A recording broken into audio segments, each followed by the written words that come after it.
మరి బుద్ధ భగవానుడు ఎన్లైటన్ అయ్యారు. మరి ఇదే రోజున బుద్ధ భగవానుడు తన శరీరాన్ని వదిలేయటం జరిగింది. దీని గురించి కొద్దిగా ఒక 5 నిమిషాలు తెలుసుకుందాం, ఈ పౌర్ణమి యొక్క విశిష్టత గురించి.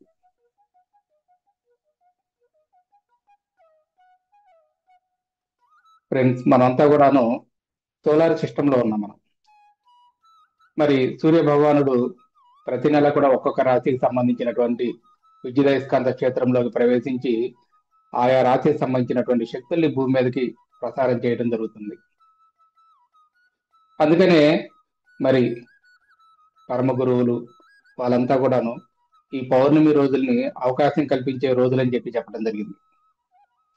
ఈ పౌర్ణమి సమయాల్లో మరి మనం ధ్యానం చేయడం ద్వారా మన స్వభావంలో ఉండేటటువంటి అనేక అడ్డంకుల్ని, అవరోధాలని నిర్మూలించుకోవడానికి ఈ పౌర్ణమి రోజులు చాలా గొప్ప అవకాశం అనేది పొందడం జరుగుతుంది ఫ్రెండ్స్.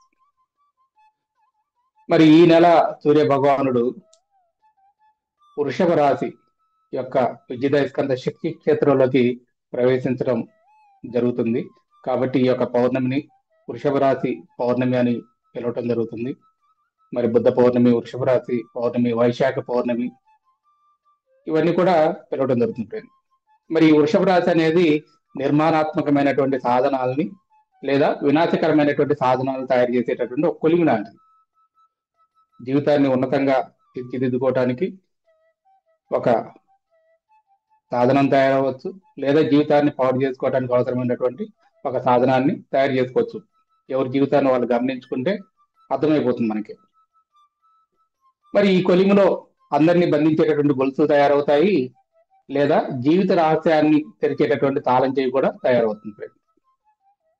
మరి ఈ పౌర్ణమిని దివ్య జ్ఞాన ప్రకాశం అంటే ఎన్లైటన్మెంట్, యథార్థ జ్ఞానం, మరి ఉన్నత శక్తులతో అనుసంధానం కలిగించేటటువంటి పండుగ అని చెప్పుకోవచ్చు ఈ యొక్క పౌర్ణమిని. ఈ పరమ గురువులు ఎవరైతే ఉన్నారో ఈ సమయంలో మరి పరమ గురువులంతా కూడాను మానవత్వాన్ని మరి దివ్యత్వాన్ని కలిపే వారధిగా పనిచేయడం జరుగుతుంది. మరి పరమ గురు పీఠాన్ని చేరేటటువంటి మార్గాన్ని సులభతరం చేయడం జరుగుతుంది. మరి ఎంతో మంది గురువులు సాధించినటువంటి మార్గాన్ని ఓపెన్ చేయడం జరుగుతుంది ఈ యొక్క పౌర్ణమి సమయంలో. ఈ సమయంలో ధ్యానం చేయడం ద్వారా మనలో ఒక దివ్యమైనటువంటి బ్యాలెన్స్ ఏర్పడి మన అంతరంగంలోనే ఉన్నటువంటి మన నిజమైనటువంటి ఇంటిని, ఆ యొక్క దైవత్వాన్ని, ఆత్మమూలాన్ని చేరుకునేటటువంటి మార్గాన్ని కనుక్కునేటటువంటి అవకాశం మనకి లభిస్తుంది ఈ సమయంలో ధ్యానం చేయడం ద్వారా. అంతేకాకుండా ఈ సమయంలో ఎవరైతే ధ్యానం చేస్తుంటారో మరి మన వ్యక్తిత్వం, ఆత్మ, మన వ్యక్తిత్వానికి, ఆత్మకు, ఈ రెండింటి మధ్య ఒక బ్యాలెన్స్ ఏర్పడుతుంది, ఒక సమతుల్యం ఏర్పడి మన శరీరం కావచ్చు, భావాలు కావచ్చు, మనస్సు కావచ్చు, ఒకదానితో ఒకటి మరొకటి సామరస్యపూర్వకంగా మెలుగుతాయి.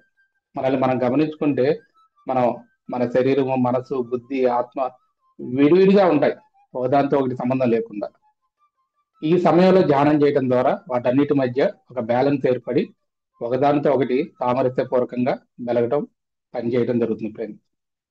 మరి ఈ విధంగా పరిశుద్ధం చేయబడినటువంటి వ్యక్తిత్వం ఉన్నత శక్తులతో సంయోగం చెంది మరి ఆత్మ సమతుల్య స్థితికి చేరుకొని ఎటువంటి మాయలు, భ్రమలు, భ్రాంతులు లేనటువంటి ఆత్మ సాక్షాత్కారంతో నిండి ఉన్నటువంటి జీవితాన్ని మనం జీవించడం జరుగుతుంది ఫ్రెండ్స్.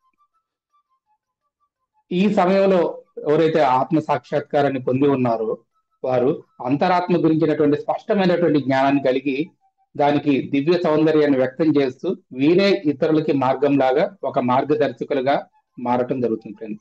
వాళ్ళే ఒక మార్గంగా అయిపోతారు వాళ్ళు ఫ్రెండ్. మరి ఇంకా సమస్త జీవరాశుల మేలు కోసం త్యాగపూరితమైనటువంటి జీవితాన్ని గడుపుతూ మరి భగవంతుడి యొక్క సంకల్పాన్ని వ్యక్తం చేసేటటువంటి ఒక సాధనం లాగా ఉపయోగపడటం జరుగుతుంది.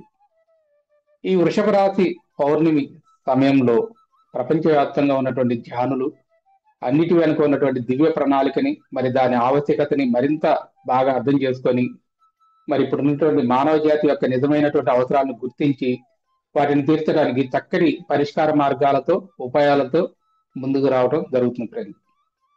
కాబట్టి ఈ యొక్క శక్తులను స్వీకరించి ఉపయోగించుకోవాలనుకుంటే మనం చేయాల్సిన పనులు ఏంటంటే, మొట్టమొదటిది నూతనమైనటువంటి ఉన్నతమైన లక్ష్యాలను ఏర్పరచుకోవాలి. ఒక లక్ష్యం ఏర్పరచుకోవాలి. నేను ధ్యాన జగత్ చేయాలి, శాకాహార జగత్ చేయాలి, పిరమిడ్ జగత్ చేయాలి, లేదంటే ఒక పెద్ద పిరమిడ్ నిర్మించాలి. ఒక నూతనమైనటువంటి లక్ష్యాన్ని, ఉన్నతమైన లక్ష్యాన్ని ఏర్పాటు చేసుకోవటం ద్వారా ఆ యొక్క శక్తులను స్వీకరించుకోగలుగుతాం, మనం ఉపయోగించుకోగలుగుతాం. మరి అంతేకాకుండా ఆ లక్ష్యాలని సాధించడం కోసం కొత్త కొత్త ప్రణాళికలను తయారు చేసుకుంటూ ఉండాలి. మరి అంతేకాకుండా మనలో ఉన్నటువంటి మన యొక్క ఆత్మకాంతిని వ్యక్తం చేసేందుకు నిత్య జీవితంలో చురుకుగా పనిచేసే ఆత్మగా మెలిగే తీవ్ర ప్రయత్నం చేయటం జరగాలి ఫ్రెండ్. ఎప్పుడూ కొత్త కొత్త పనులు చేస్తూ ఉండాలి, ఎప్పుడూ యాక్టివ్గా ఉండాలి. మన ఆత్మ యొక్క కాంతిని వ్యక్తం చేసే పనులు చేస్తూ ఉండాలి. అంతేకాకుండా పరమ గురు మండలి యొక్క ప్రణాళికలకు అనుగుణంగా పనిచేయాలి. మరి ఆ, మన అంతరంగిక దివ్యత్వాన్ని హృదయపు లోతుల్లో నుంచి వెల్లడి చేసే ప్రయత్నం చేయాలి ఫ్రెండ్. ఇదంతా కూడా మనం ఈ ఈ యొక్క ధ్యానంలో దీనికి సంబంధించినటువంటి ప్రాసెస్ అంతా కూడా ఈరోజు చేద్దాము. కాబట్టి ఎటువంటి ఆలోచన లేకుండా పూర్తి సరెండర్నెస్ తో హాయిగా కూర్చోండి. మనంతా ధ్యానంలోకి వెళ్ళిపోదాం ఇంకా.